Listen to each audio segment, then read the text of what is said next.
waxbarashadiina wiya faaraxa ugu tagina guur ha ugu tagina daraagiska gabdhaha isticmaalo waxay aad badankooda soo dhumiyeen waxbarashada waayo cilmiga maadiga iyo diiniga aqli badan uu ku yeelaya wuxuu ka dhigayaa naag adag iyo nin adag facaaga mu ujabaysid because ilaahay subhanahu wa ta'ala barita haduu irsaaq ku calfo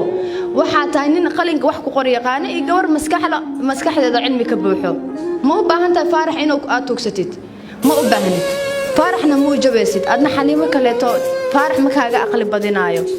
nolosha abaa ilaahay lagu xirnaado ilaahay ha laga bariyo wax walba oo wanaagsan waalidka hal ilaaliyo waalidiinta qaar badan dhibaataysan mid ogaada waalidiintan oo ilmahooda yaani banaanka taagan oo hadda daraagiska isticmaalo guriyaha ku ooynaya hadana la caawinin wallahi billahi tallahi waalid kasta ya ilintaas way sugay ogaada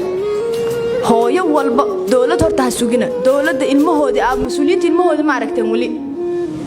wali mucaaradka hadlay ma aragteen in daraagiska la joojiyo ma aragteen ilaahay inta ka cabsatay ma aragteen wali mucaaradka hadlay dhalinyaro la dhibaateeyo maanta oo la baabiyo ma maqasheen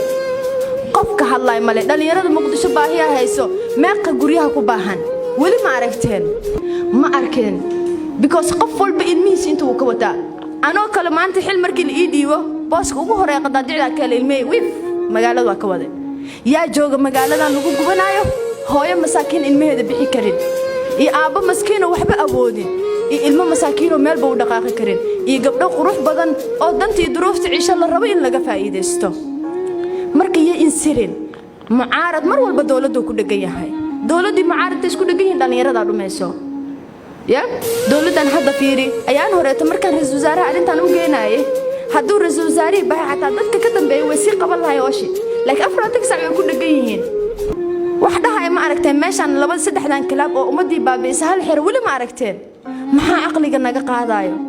ilaahay ha laga cabsado ilaahay laga xishoodo hooyada cunugeeda caasiga ku ah wallahi billahi tallahi hadana loo arxamin caasiyal badana dhalanay carada ilaahay dad badana ku dambi ku soo gaaraya marka insha Allah bidnillaahi kariim waxaan ma in jeclahay dhalinyaro idinkan ilaahay ha in jeclaado waxaan rabaa nolosha ina meel sare ka gaartaan ilaahay ku xirnaado hooyo kasto dhibaataysan caawiyo anigana waa ku faraxsanahay ina maanta wajigiina soo hor fadhiisto ilaahay subhanahu wa ta'ala hanaga qabto kuwa ganacsiga u yimid ee daraagiska ka ganacsanayo oo masaakiinta dulminayo hooyooyinka ka oysiinayo ilmahooda daraagiska siinayo gabdhahana sharaftooda lagu baabeenayo is ilaaliyo gabdho wiilal idinkuna dadaala faca meeshu gaar waa gaari kartaa faarax maka sareey adaa u sareysid ilaahay wuxuu ku qoray magafeesid xaliimo waa qurux badan tahay oo arkubin abaayo muraayad isku fiiri naka qurux badan ma jirto marka yaa lagu sirin yaa lagu gaadin yaa lagu dhihin waxaana ku qabanayaa kan iisi abuu kama isiinaha oo soo waca sugaa la dhahaa block ayta ma fiicnaba markuu jidka ku arkana maxaa dhee yusris nuuca oo kale aniga ma wala sheekaysto riya hooyo aabay dhaleen nin nuucee tahay baxaa la dhahaa